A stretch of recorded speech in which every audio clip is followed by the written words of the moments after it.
Bonjour à tous. Aujourd'hui, nous allons parler d'une plante souvent délaissée, l'ortie. Elle a des vertus incroyables et peut être utilisée au quotidien de différentes façons. L'ortie est une plante que l'on trouve presque partout, dans les jardins, les forêts et au bord des chemins. Elle pousse dans toutes les régions tempérées du globe et peut mesurer plus d'un mètre de haut en France. Elle se distingue par ses feuilles dentelées et ses poils urticants qui libèrent de l'histamine, ce qui cause la fameuse sensation de brûlure. L'ortie fait partie de la famille botanique des urticacées. C'est simple, si ça ne pique pas, c'est que c'en est pas. On entend souvent parler d'ortie blanche, qui ne pique pas. Mais il s'agit en fait d'une toute autre plante. Il s'agit du lamier blanc, qui appartient à la famille des lamiacées, et qui n'a donc pas du tout les mêmes vertus. En France, on trouve 5 espèces d'orties, et elles sont toutes comestibles. Les témoignages de l'utilisation de l'ortie au cours des siècles sont innombrables. Elle est utilisée au moins depuis l'Antiquité. Par exemple, les légionnaires romains l'utilisaient pour se réchauffer en se fouettant avec des tiges. Elle était également employée pour traiter divers maux comme les douleurs articulaires et les problèmes de peau. Dans la médecine traditionnelle, elle est réputée pour ses propriétés détoxifiantes, reminéralisantes et fortifiantes. L'ortie est une véritable pharmacie naturelle. Il serait trop long de citer ici tous les bienfaits que l'on peut tirer de l'ortie. Elle contient de nombreux minéraux, comme le calcium, le fer, le magnésium et le potassium entre autres, ainsi que de nombreux oligoéléments, tels le zinc, le cuivre, le soufre, la silice ou encore le manganèse. Elle est également riche en vitamines C, E, A, B1 et K. Du fait qu'elle contient aussi 18 acides aminés essentiels, l'ortie est une plante extrêmement nutritive. Elle est l'un des végétaux les plus riches en protéines complètes, allant jusqu'à 40 grammes de protéines pour 100 grammes de plantes. L'ortie est donc un véritable trésor de la nature, qui peut être utilisé pour de nombreux maux ou pathologies. Par exemple, l'ortie améliore le fonctionnement global de l'organisme. Elle lutte contre l'anémie et rééquilibre les systèmes nerveux, endocriniens et immunitaires. L'ortie est également détoxifiante et drainante. L'ortie a des vertus anti-inflammatoires et reminéralisantes. Elle permet de lutter activement contre l'arthrose, l'arthrite et les états rhumatismaux. En préventif, l'ortie peut aussi soulager les états allergiques.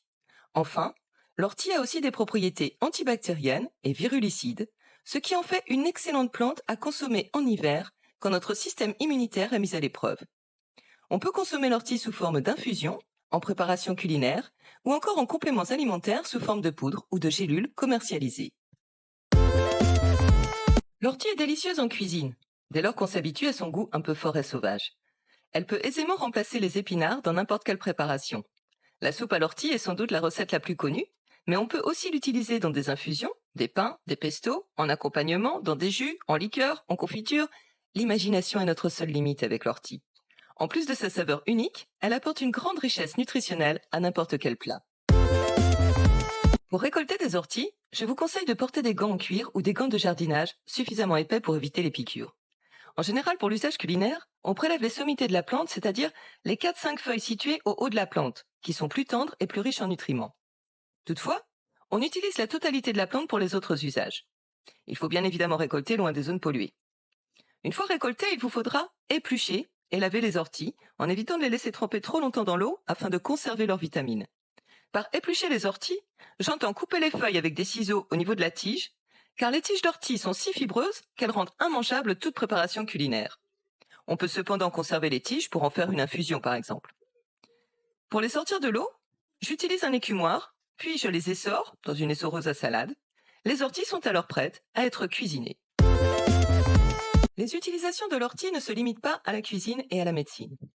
L'ortie est aussi utilisée en cosmétique pour ses propriétés fortifiantes pour les cheveux et la peau. On la retrouve dans des shampoings, des lotions et même des crèmes anti-inflammatoires. L'ortie trouve de nombreux usages au jardin. Le plus connu est le purin d'ortie, obtenu à partir de tiges d'ortie mises à fermenter dans de l'eau. Mais on peut aussi l'utiliser en paillage pour lutter contre certaines atteintes parasitaires ou fongiques des plantes, ou encore comme fertilisant. En effet, l'ortie aide à la reprise de jeunes plants en introduisant dans le trou de plantation quelques feuilles d'ortie broyées avant d'installer les jeunes plants. L'ortie a aussi longtemps été utilisée comme fibre textile. La fibre d'ortie a notamment servi à confectionner les uniformes des grognards de Napoléon en 1812, et de nos jours, il y a un regain d'intérêt pour la fibre d'ortie d'ailleurs. Plus simplement, on peut confectionner soi-même de la ficelle d'ortie, notamment pour l'utilisation au jardin. C'est économique, pratique et écologique. Bref, vous l'aurez compris, l'ortie, c'est le couteau suisse de la cueillette. Elle est abondante, omniprésente et polyvalente dans ses usages. L'ortie, c'est la vie. Alors la prochaine fois que vous en verrez, Pensez à tout ce qu'elle peut vous apporter plutôt qu'à sa piqûre. Et plutôt que de lutter contre elle dans votre jardin, apprenez à la connaître, à l'utiliser, et puis bien sûr, mangez-la.